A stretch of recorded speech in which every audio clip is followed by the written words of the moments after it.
The story of the kings and queens of England is more surprising than you might think.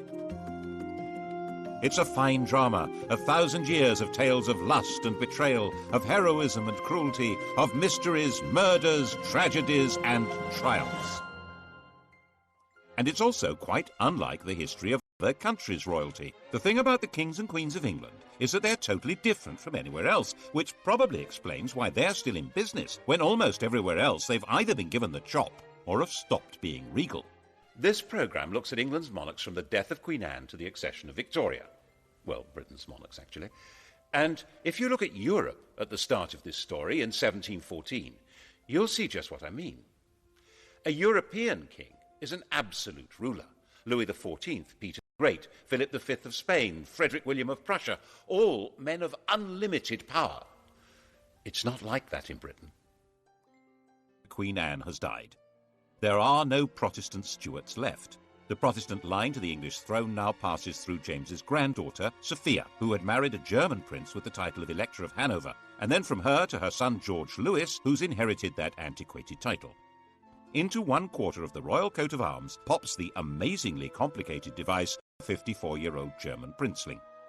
And when he comes to England for his coronation, he knows perfectly well that he's not going to be anything like those other rulers. He will be almost powerless. So it really doesn't matter that he can't speak a word of English. At the opening of Parliament, King George stood in silence while his words were read by the Lord Chamberlain. The crown that had belonged to Normans, French Plantagenets, Welsh Tudors and Scottish Stuarts had now passed to the German Hanoverians. The new king's son, George Augustus, arrived from Herrenhausen to take his seat in the House of Lords as Duke of Rothesay, heir to the throne. Before leaving Germany, he proudly declared, "I have not a drop of blood in my veins which is not English." Rothesay, of course, is a Scottish dukedom. George Augustus did share one trait with his father's English subjects, a hearty dislike of King George, and for the same reason. 20 years before George became King of England, something very mysterious had happened to his wife's best friend, the dashing Count Königsmarck. His wife, Princess Sophia Dorothea, had come to detest her husband, who spent his time either engaged in endless European wars or enjoying his various mistresses. Königsmarck tried to help her escape from Hanover. He failed. The Count simply disappeared from the face of the earth, and the princess was banished and imprisoned. Her son, George Augustus, never forgave his father. In fact, father-son detestation would be the defining mark of the Hanoverian dynasty. They thrived on it. The English weren't too keen on that sort of behaviour either. They might have been more sympathetic if they'd approved of the two mistresses that George brought with him, but they called them the Maypole and the Elephant, and decided they were simply greedy Germans with their snouts in the trough. And there were Scottish noblemen who thought that with George lacking support in England, this might be an opportunity to hand the throne back to the Stuart family, and in particular to James II's son, living in France and known as the Pretender. The French thought this would be a great idea. Louis XIV's mistress, Madame de Maintenon, even presented him with a song to be sung on his accession. It had originally been written for Louis to celebrate his recovery from a surgical procedure on his bottom. She translated it for the man who should, she thought, be James VIII of Scotland, and, why not, James III of England. God save a gracious King, long live a noble King, God save the King. The song turned out to be a bigger hit than the man. The Jacobite Rising of 1715 was a complete flop, and after spending a couple of months wandering around the Highlands, James went home to France. George's throne was safe. He spent every winter in Hanover and left the government of England to his ministers. His own work was done by a new figure, the Prime Minister, a politician acting as a king's substitute. The first man to take on this role was Robert Walpole. Since Walpole didn't speak German, the pair of them communicated in schoolboy Latin. King George died a sudden death in 1727 while in Hanover, aged 67.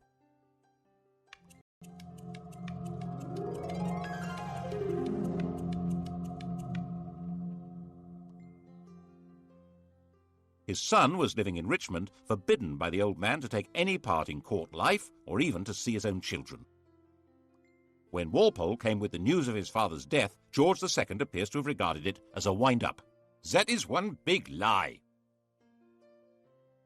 But the outcast prince was indeed now George II, by the grace of God, King of Great Britain, France and Ireland, Defender of the Faith, Elector of Hanover, Duke of Brunswick-Lüneburg and Duke of Celle. When he'd been convinced, he came here to Leicester Square. At the time it was Leicester House, where he'd been running his own court. And here he was attended by the Archbishop of Canterbury, who formally presented the most powerful documents in the world. When William the Conqueror and Henry II died, their wills established who would rule after them. George took his father's will and, instead of opening it, shoved it in his pocket. It was never seen again, to the great disappointment of his father's mistresses. George II's wife, Queen Caroline, had very firm ideas on what should happen next, and her husband was quite obedient. The result was that everyone who'd been hoping for their own promotion in a changed government was disappointed. Walpole remained Prime Minister. He'd promised her that she would get a personal grant of £100,000 a year, double the offer his opposition came up with, and very little actually changed at all. That included the traditional hostility between anyone called King George and his son. The son in question was now, of course, the son of George II, Prince Frederick. According to Queen Caroline, he was the greatest ass, the greatest liar, the greatest canaille, and the greatest beast in the whole world, and we heartily wish he was out of it. She would have said it in German. George agreed with the Queen and refused to allow Frederick to marry Princess Wilhelmina of Prussia on the entirely sensible grounds that I did not think that engrafting my half-witted coxcomb upon a mad woman would improve the breed. Prince Frederick's view of his father was, by contrast, quite balanced and objective. He's an obstinate, self-indulgent, miserly martinet with an insatiable sexual appetite. Obstinate? Yes. Self-indulgent? A fair point. Miserly? Well, he had slashed Frederick's allowance to make him less of a social rival. Martinet? Well, certainly a man of relentless and determined regular routine. And the sexual appetite? We assumed that as his right.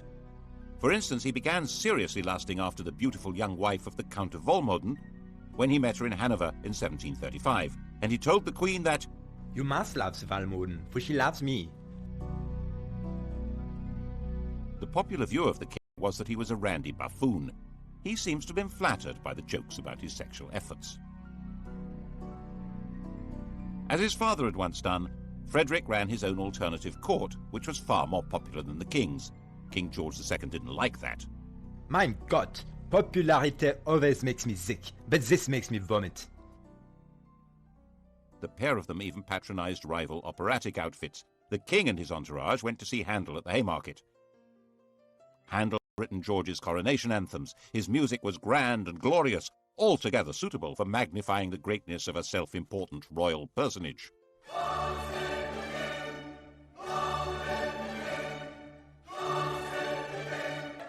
The prince and his crowd stayed away. They went instead to the Theatre Royal in Lincoln's Inn Fields. That was where opera was being transformed into popular musical theatre. The biggest hit was The Beggar's Opera, a vigorous tale of the criminal classes, which lots of people said was intended as a satire on the court and Walpole's government. When you censure the age, be cautious and sage, lest the courtiers offended should be. If you mention vice or bribe, 'tis so pat to all the tribe. Each cries, that was levelled at me. It was all very entertaining, watching royalty playing out their family quarrels, but they were not quite reduced to the level of powerless performers. King George was a fighting man, like his father, head of the army, and very much engaged in the quarrels between the rulers of continental Europe. Walpole tried hard to keep him out of wars, but in 1739 the king got his way, and England went to war with Spain. This was the start of a steadily growing involvement in the power struggle between France, Prussia, and the Habsburg Empire. Its culmination for George came in June 1743. He found himself under attack by the French at a German village called Dettingen. His horse bolted, but George stood in front of his troops, waved his sword, and made a rather ponderous but actually rather brave little speech. Now, boys, now for the honor of England. France behaved bravely and the French will soon run. And so he became the last English king to lead his troops in battle. It was a fierce fight, and George emerged a bit of a hero. But he didn't rule the country. Governments and ministers came and went not because he wanted them, but because Parliament wanted them. In fact, George called himself a prisoner on the throne. In 1745, he played no part in the battles of Prestonpans or Culloden, which were far more important to the throne than the Battle of Dettingen. After all, they were battles for the throne itself. The cause of King James Stuart, the king who'd fled from William of Orange in 1688, had never been forgotten by the Scottish Highlanders. Its supporters of a Roman Catholic monarchy, were called Jacobites, the Latin for James being Jacobus. James's son, the Pretender, had tried and failed to take the throne in 1715, and now, 30 years on, he was known as the Old Pretender. His son Charles, born in Rome, was the Young Pretender. Bonnie Prince Charlie to his supporters, Charles Casimir was 25 years old, pale, thin, romantic and brave. And he decided that George was so unpopular it would be a doddle to take over. He turned up at his own expense in the Hebrides and summoned the Scottish clans. Most of them responded, but out of a combination of loyalty and desperation rather than conviction. Enthusiastically welcomed into Edinburgh and roundly defeated the government army at Prestonpans. The news created a passion of patriotism when it reached London. The city might have lampooned the court and sneered at it, but this was different. That evening the king was visiting the theatre, the King's Theatre, Drury Lane, and the orchestra struck up a tune which they'd just got hold of. God save a gracious king, long live a noble king, God save the king.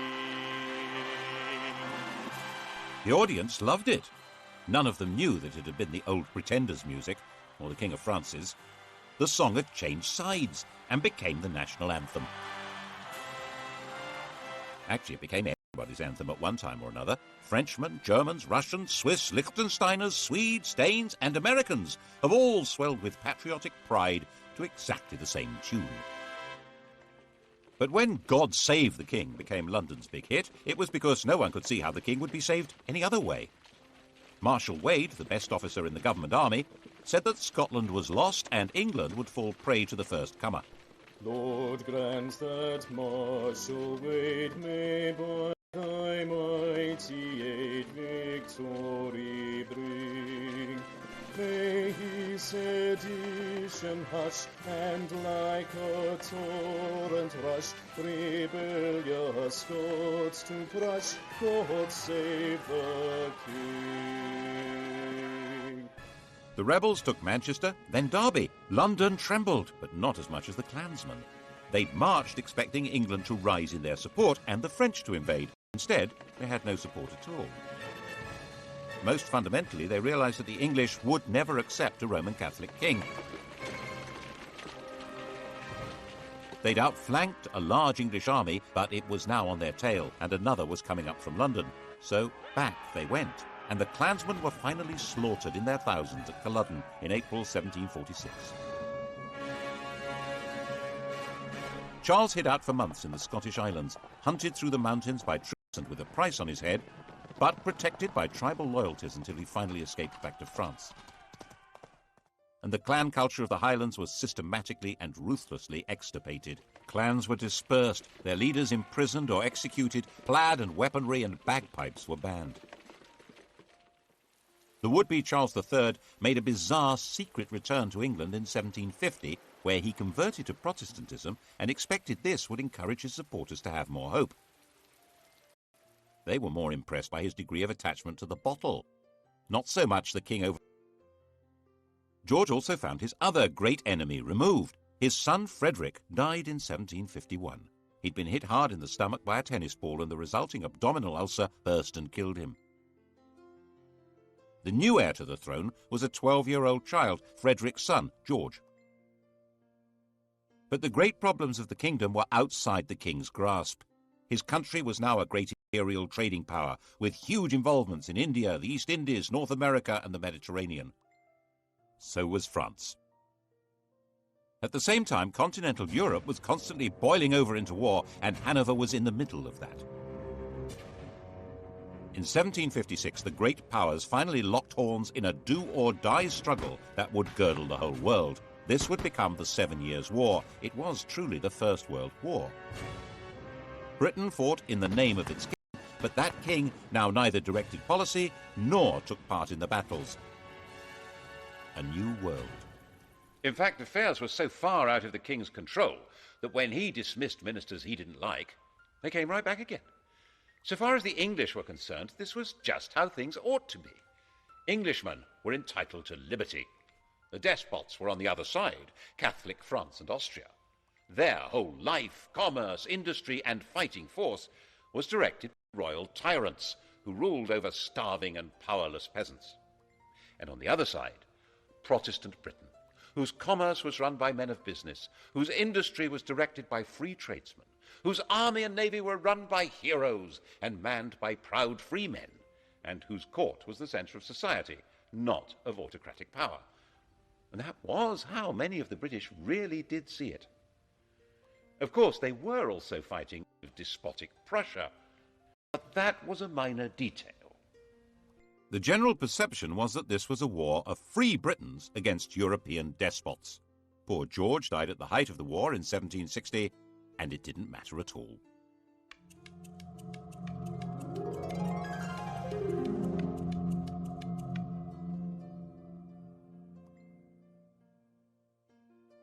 His grandson, now George III, was 22 years old. He had been brought up by his mother, a German princess, in her imitation of the very deferential court of Hanover. He learned the European idea of what a king should be, an enlightened despot whose power was absolute and was to be used for the benefit of mankind. This was, of course, very far from the English notion of kingship, in which the king was the leading figure in society, but whose power was entirely controlled by Parliament. He immediately set to work as a bossy, quick-speaking man. He read widely. He was fascinated by machinery and agriculture. He was a man delighted by the agricultural and industrial revolutions, and he was determined to restore the crown to what he saw as its proper position, a position abandoned, in his view, by Georges I and II. Unlike them, he'd been born in England and spoke good English, even if his grasp of grammar was ropey, and he had no old or young pretender to challenge him. At the opening of his first parliament, he declared, "Born and educated in this country, I glory in the name of Britain." Parliament was controlled by one party, the Whigs, effectively an oligarchy of rich men who ran the country by a system of bribery, patronage, and nepotism. George felt that it was his job to improve matters. And so began the most catastrophic reign since James II. If it hadn't been for George III's attempt to turn back the clock, the inhabitants of New York might still be using British passports, and the inhabitants of Los Angeles and Miami, Spanish ones. Now there's a thought. To break the power of the Whigs, he set about creating what was almost his own political party, a group of MPs known as the King's Friends. He took back the power of distributing positions and favours from the government and did it himself, so he soon built up a collection of political dependents. His first objective was to bring an end to the war. He didn't at all share the anti-French views of the Prime Minister, William Pitt.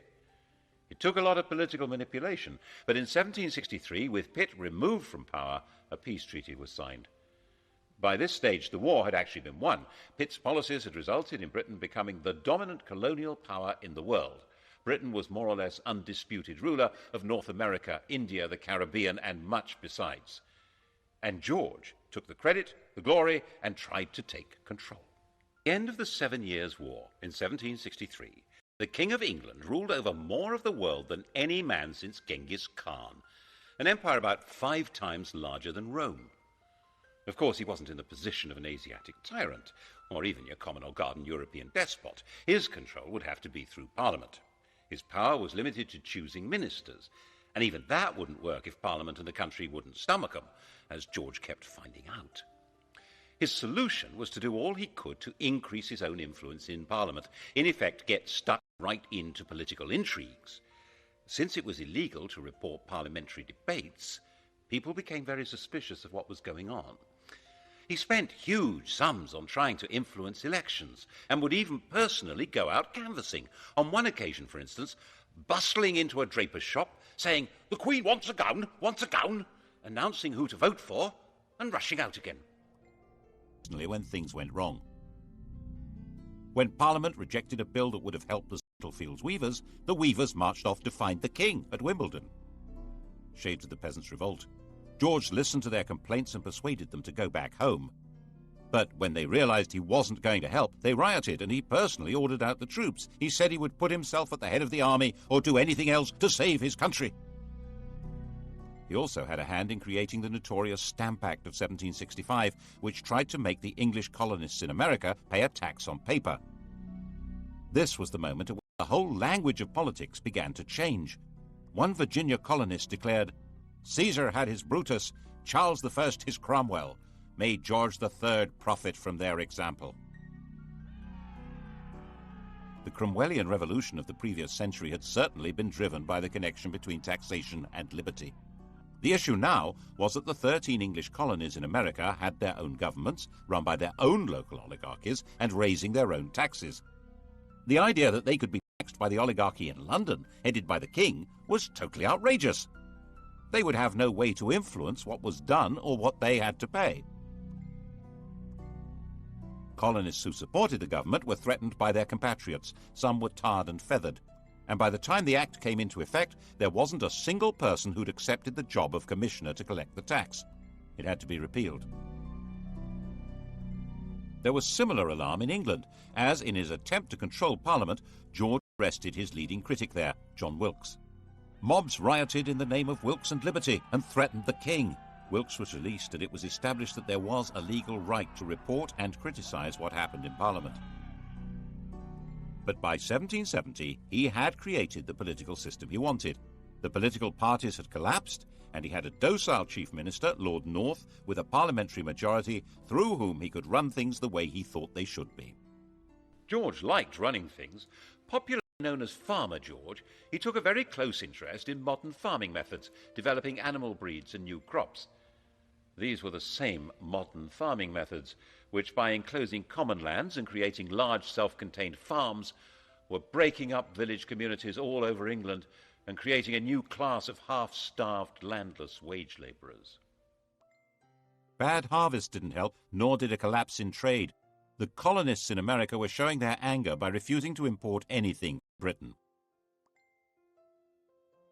Lord North decided the best thing to do was repeal all the taxes on them except for a symbolic tax on tea. 3 years later, he arranged another Act of Parliament to try to help the East India Company sell more tea in America, and radicals in Boston retaliated with a symbolic Tea Party, at which men dressed as Native Americans. The reaction in England, stirred by the popular press, was that the colonists must be punished. George certainly shared that view. Laws must decide whether they are to be subject to this country or independent. Misunderstanding the strength of feeling and of organisation against them, the government tried to use too little force and triggered a full-scale rebellion. The rebel colonists proclaimed their independence in 1776, and with the backing of a large part of popular opinion in England, George was determined to fight them and crush them. The result, as many less warlike Englishmen had been warning, was disaster for England. Even Lord North wanted out, but George was in charge. The American Revolutionary War became a campaign not against unjust government or English rule, but against the very principle of monarchic government.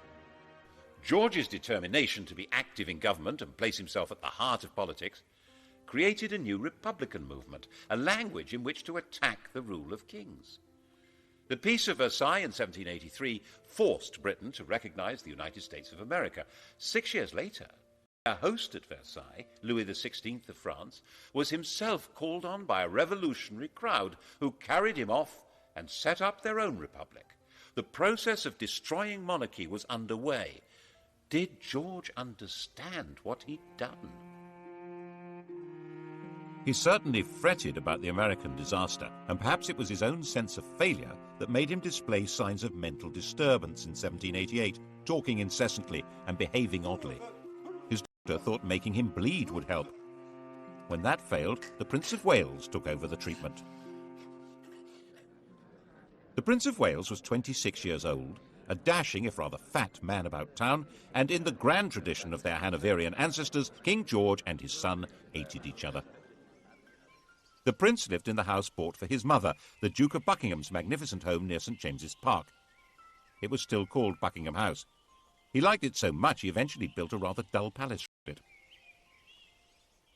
When he came of age, he'd set up his home in Clarence House, taken his seat in the House of Lords, and set about being a thorn in Daddy's flesh, partly by opposing his father's ministers and partly by his wildly extravagant social life, in the course of which he secretly married a glamorous widow, Mrs. Fitzherbert, after a passionate wooing process that included theatrically stabbing himself to safely produce as much blood as possible. The marriage was illegal. He wasn't allowed to wed without the king's consent. It was also significant that the lady was a Roman Catholic. In 1780, anti-Catholic rioters stirred up by Lord George Gordon had taken over London for a week. Eventually dispersed by troops on the king's orders, the Gordon Lord George. Prinny, as his friends called him, spent his time in gambling clubs, in the company of dandies like Beau Brummel, and put much energy into building the bizarre and spectacular pavilion in Brighton. That's where he was when he heard that the king was mentally ill, and he hurried off to Windsor to take over. 28 years old, he was going to be regent. When the king saw his son, he physically attacked him.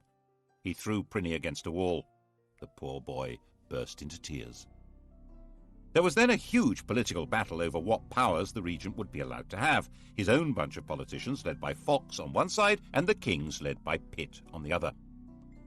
Fox's supporters saw Pitt as a sort of fungus with as many arms as an octopus, growing on and taking over the royal dunghill. And the Prince of Wales brought in his own physician to treat the king or torture him.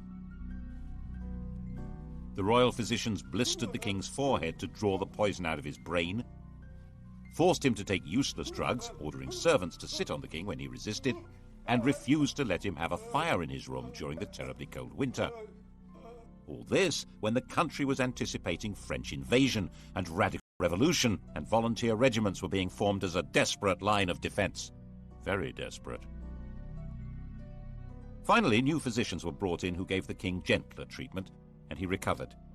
In 1801, before the arguments over how the regency would function had been resolved, the king was back in charge. But not in the way he had been. The American defeat had been a personal disaster for him and dramatically weakened his political position. In an effort to reassert it, he'd installed a 24-year-old as Prime Minister and Chancellor of the Exchequer, thinking that here at least was a politician he could control. But William Pitt's son, Pitt the Younger, was shrewd, capable, and fully understood that George depended on him, so he held all the cards. And it was Pitt who had to decide how to deal with the spread of revolutionary Republican ideas from America and France into England. The same ideas that had been voiced in America about no taxation without representation were being heard in England, where huge new manufacturing towns had grown up, which had no member of Parliament. 3 years after the French Revolution, political reform societies called corresponding societies were founded in England. Riots were breaking out in the Midlands, in East Anglia, in Scotland. Attempts were made to kill the king. He was booed and stoned in London. And the French legislature passed a fraternal decree offering aid to all peoples seeking to throw off the chains of tyranny. Once war began with revolutionary France, political radicalism was plainly treason, wasn't it? The government decided on a policy of definitely without trial. The government charged people with treason for organizing public meetings calling for political reform. When they were acquitted, acts were passed which extended the definition of treason to include speaking or writing or bringing the king or his government into contempt. To back it up, a system of internal spying, an agent provocateur, was instituted. Postmasters were given the job of reporting to the Home Office anything suspicious that they heard or that went through the mail. Public meetings needed special licenses. When William Blake the artist found a soldier in his garden, he drove him out, shouting, "Damn the king and damn all his soldiers, they're all his slaves." Bad idea. He was put on trial for sedition. The king himself was actually quite popular. He was generally seen as a kind-hearted, slightly bufferish sort of a person, but he was still ultimately in charge of what was going on. And when even Pitt insisted that Catholics would have to be allowed the same rights as Protestants and permitted to stand for Parliament, George forced him to resign. The issue had come to the fore because of Ireland. If England had some potential revolutionaries, how many more had Ireland, a land where an oppressed Catholic majority were ruled by imported Protestant colonists and an ideal staging post for a French invasion? In 1801, Ireland was incorporated into Great Britain, creating the United Kingdom. It was an attempt to make Ireland more secure. The fact that at the same time the king formally abdicated his meaningless title of King of France shows exactly where the threat was coming from. But if Ireland was to be truly united with England, there would have to be Catholic emancipation. And King George wouldn't have it. Whatever might have happened could not have been worse than what did. Ireland still bleeds now. The shadow of George III lies over the history of the world more darkly than most people realize. As with the American disaster, it seems as though one part of his mind was determined to make him feel the full weight of his responsibility, and once more his mental state degenerated. He made a slow recovery, enough to sack his ministers in 1805 when they tried to lift the restrictions on Catholics becoming military officers. But he was becoming blind and infirm, and in 1810 his mind finally collapsed. No one's quite sure what was wrong with him, but a strain of hereditary insanity had run through the royal family ever since Henry V's marriage to Catherine de Valois.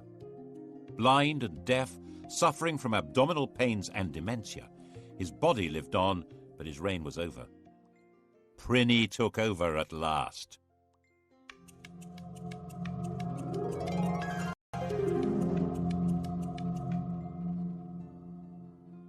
The European monarchy had been transformed. The enlightened despots had fallen.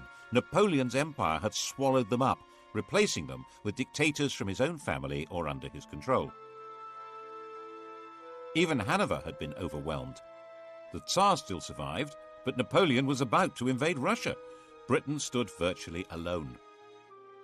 And in Britain, the ancient principle of the royal prerogative was now in the fat, clammy hands of a gambling, massively indebted, roly-poly dandy with a passion for show and splendor. But the military genius of Wellington and Nelson didn't need a king to guide it. So under his uninspiring, even ridiculous leadership, Napoleon was defeated and the decrowned heads of Europe were brushed down and put back on their thrones. Why, the ruler of the United Kingdom even became King of Hanover. Prinny had been against everything his father stood for.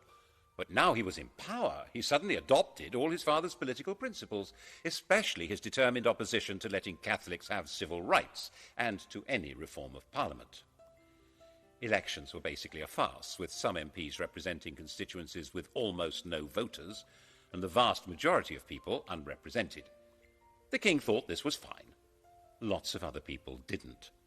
And this became a desperate issue in the years after the Napoleonic War. There were thousands of unemployed ex-soldiers. There was an agricultural depression made worse by the terrible summer of 1816, and there was increasing unemployment due to the use of new machinery. And the Prince of Wales's appetite for luxurious silverware and furniture grew mountainous. Graffiti appeared saying death or the regent's head. At the end of 1816, there was a full-scale riot in London aimed at setting up a radical government. The next month, the Prince Regent's carriage was mobbed on his way to open Parliament. The grim apparatus of repression was revived. The death penalty was restored for unlicensed public meetings.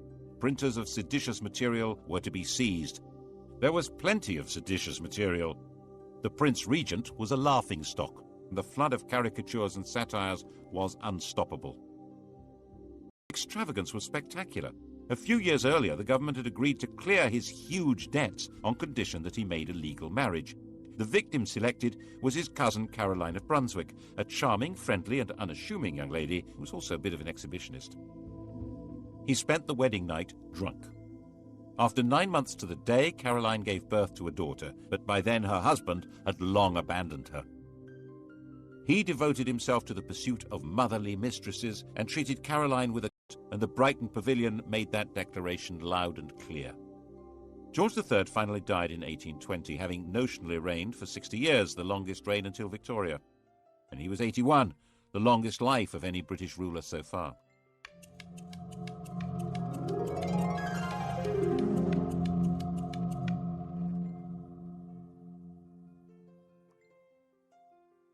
Pliny was now king. His wife Caroline now decided to come to England from her exile on the continent and take her place at her husband's coronation. An immediate attempt was made to pass an Act of Parliament divorcing the royal couple, but it was dangerously unpopular and had to be abandoned. She turned up for the coronation at Westminster Abbey, but the door was closed in her face. The coronation, fabulously expensive, was performed in complete privacy. She went away broken-hearted and died less than 3 weeks later. Her body was to be returned to Brunswick for burial. The king, nervous of a riot, insisted that the coffin should not be transported through the city of London, but it was seized by Londoners, who staged their own funeral procession with it and were gunned down by the house guards at Hyde Park Corner. Afraid of being attacked and afraid of being laughed at because of his great swollen body, from 1823 King George IV avoided being seen in public. He even built a tunnel to allow him to get from his rooms in Brighton Pavilion to the riding school in private. And of course it was said ever since that it connected to his mistress's house. It became essential for the government to break the king's opposition to reform, especially with regard to Catholics, but he held the power of veto. The arguments went on hour after hour, day after day, with the king becoming more enraged and more ill, until finally he broke. By February of 1830, he was partially blind and raving, convinced that he'd commanded a division at Waterloo and ridden a winning race at Goodwood. And so he died. And they found 50 years of coats, boots and pantaloons, and countless bundles of women's love letters, of women's gloves, of locks of his many mistresses' hair. Why on earth did Britain need a king? What use was he to man or beast? Why in heaven's name wasn't there a revolution? The truth is, no one knows. Some historians think it was a result of Methodism becoming popular, diverting poorer people's energy from politics into religion. Some think it was patriotism in the age of empire, that king and country was a slogan that helped people pull together against Napoleon. But perhaps, given the riots, rebellions and mutinies, it was due more to the efficiency of the police state and the forcefulness of repression. And lurking at the back of people's minds was the distant memories, echoed and made more terrible by the vision of the guillotine in France. Always keep a hold of nurse, for fear of finding something worse. Despite George's enthusiastic sexual enterprise, he had only produced one legitimate child, and she died in childbirth. The heir to the throne was his brother William, who was 54.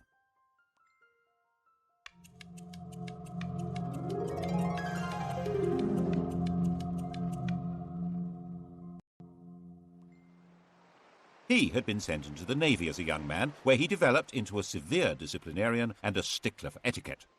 After he left, he took an actress, Mrs. Jordan, as his mistress, had lots of illegitimate children, and was given to making tactless speeches with not much intelligence. He eventually had made a royal marriage to another German Protestant princess, and Mr. King and Mrs. Queen lived at Bushey to the north of London, like a quite ordinary couple. Insisted that his coronation should only cost 1/10 of his brother's, and he was known to give people a lift in his carriage. All this made him rather popular, but when it came to parliamentary reform, he turned out to be as resistant as any other Hanoverian king. By now the popular pressure for changing the voting system into something more representative was virtually irresistible, giving more men the vote, having MPs for the new towns and secret ballots. This would give the Commons more power, so the House of Lords was resisting it, and William sided with them. By 1832, there seemed a real possibility of civil war or revolution. It's possible that if the royal family were part of the aristocracy, as in every other country with a king, that would have happened. But the king and queen had their family roots in Germany, and there was no natural alliance between them and the great aristocratic families. William was weak and was forcefully persuaded to give way, and Britain was started on the road to democracy. After the Reform Bill of 1832, with no more rotten boroughs and greatly reduced scope for electoral corruption, it was no longer possible for the king to play politics inside Parliament to the same extent. The monarchy would now be forced back into its constitutional box, and it was no longer sufficiently dangerous to be worth the trouble of a revolution. When he died in 1837, William's legitimate children were already dead. The heir to the throne was the daughter of his brother Edward, a young girl of 18.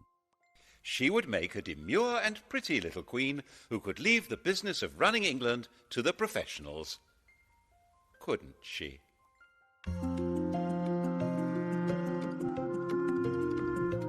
Sky Digital viewers, press red.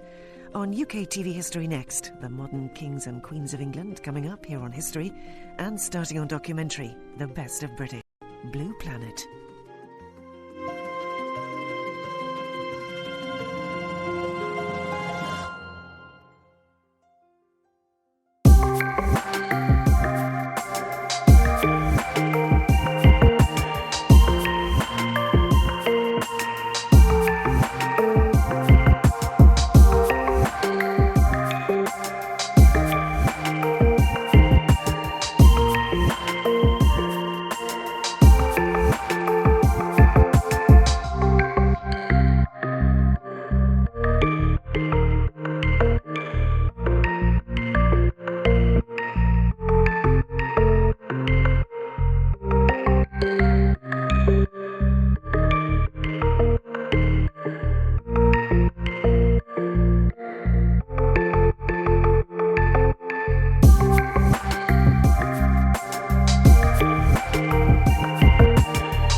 The new king's son, George Augustus, arrived from Herrenhausen to take his seat in the House of Lords as Duke of Rothesay, heir to the throne. Before leaving Germany, he proudly declared, I have not a drop of blood in my veins which is not English. Rothesay, of course, is a Scottish dukedom. George Augustus did share one trait with his father's English subjects, a hearty dislike of King George, and for the same reason. 20 years before George became King of England, something very mysterious had happened to his wife's best friend, the dashing Count Königsmarck.